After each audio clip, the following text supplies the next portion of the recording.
you've heard the two of them. They are hopeful that today will be that day when the APC steps into the light. A defining day. Defining day. I think they are more prayerful. It's more of a wish. But just like we heard them, the truth is that I think they are in total agreement with what we have been discussing in this studio, that there's crisis. And just like I said, Oshomole's emergence is already predetermined. It was mentioned and stated succinctly. Having said that, we want to clearly say that the convention of any political party is the highest decision organ of a party. Convention. There, you can decide the fate of your party. Okay, just hold your thoughts. We'll take a moment. We'll come back for you too.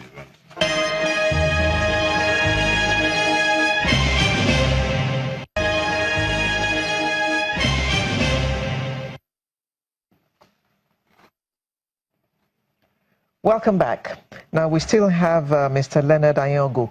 You were saying something before we went. You were commenting on what we heard from Abuja from the two politicians. Yes, I was saying that the convention of the party is the highest decision organ of any political party. And I am worried that a convention of a ruling party like the APC will exclude from states. You know, it's a very big question mark. And they are putting the whole, they're making the convention or the outcome of this convention or the, right from their ward, local government, state, and even national to be that of the judiciary. In fact, for the commentary we had, it has not to be judiciary. We have to always bail them out.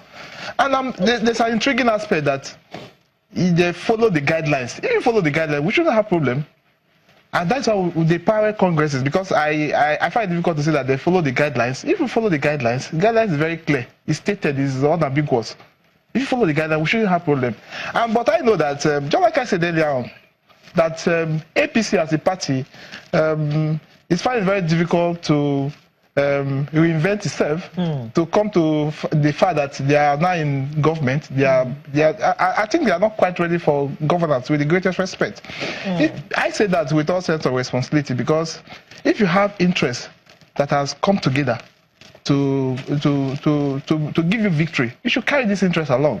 And it's good for our democracy, where interest in the political party is always taken care of. If you don't do that, you're going to have crisis.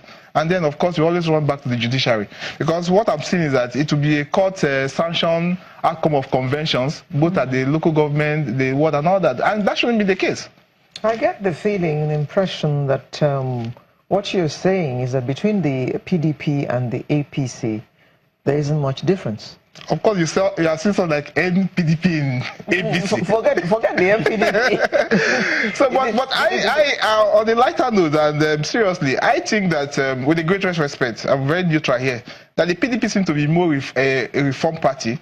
Because if you see the deluge of persons leaving PDP, or because it's ongoing, leaving PDP to APC, PDP seems to be the PDP seems to be the new party, so to say, in quote.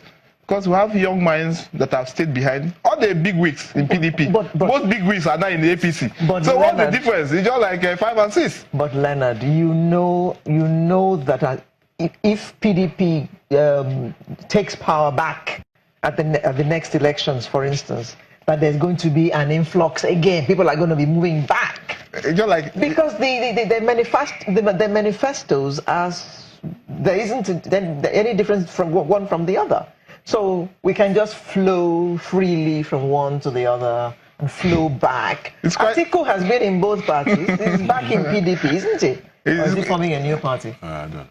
It's quite unfortunate. You know what we have is we don't have political ideology. Like any government in power, you would now jump in and jump out. Why I say so that, okay, let's assume any government in power. I don't want any acronym. Let's assume that PDP comes to power in 2019. We're going to see a PDP without the Ujo Carlos, the Sarah case. Let's take it as it is now. All the damn PDP members now in APC. We're going to see some new faces in PDP. Definitely. And just like the last, I think Senator Borife said, we're entering a phase that is no longer going to be a party team. It's going to be the candidate.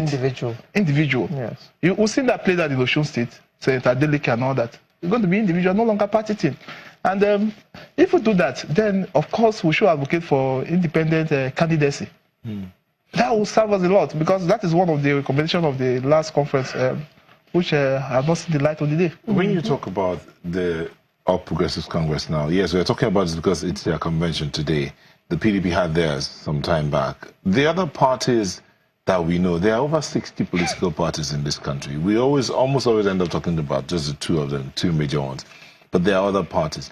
Do you think they are watching all of this? Are they drawing any lessons from what's going on in these two big parties to either form mergers or restructure themselves along ideology lines?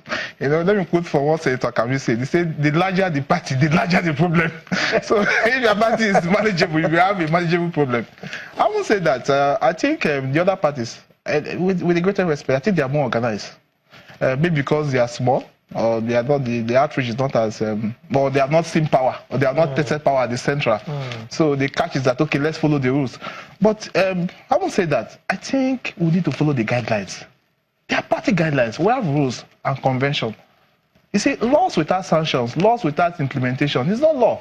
We have rules of party, and it's not being followed. Just like I said, how will you converge a national convention excluding states? Not 1, 2, 3, 4, 5 states. Will you still call that a national convention? But they are not the ones, they will tell you they are not the ones that excluded them. The courts excluded. No, it shows that there was a problem. It's not the court. I don't want us to, because that's my domain, I don't want to say that it's the court. The court is an arbiter. It's what you bring to the table that the court to decide. It's not the court that is the cause of their problem. Okay. They rather run to the court for a solution. Okay. Is there anything to be said in favor of smaller parties? Of course, definitely. I want to see a paradigm shift. I want to see a situation where it must not always be either PDP or APC.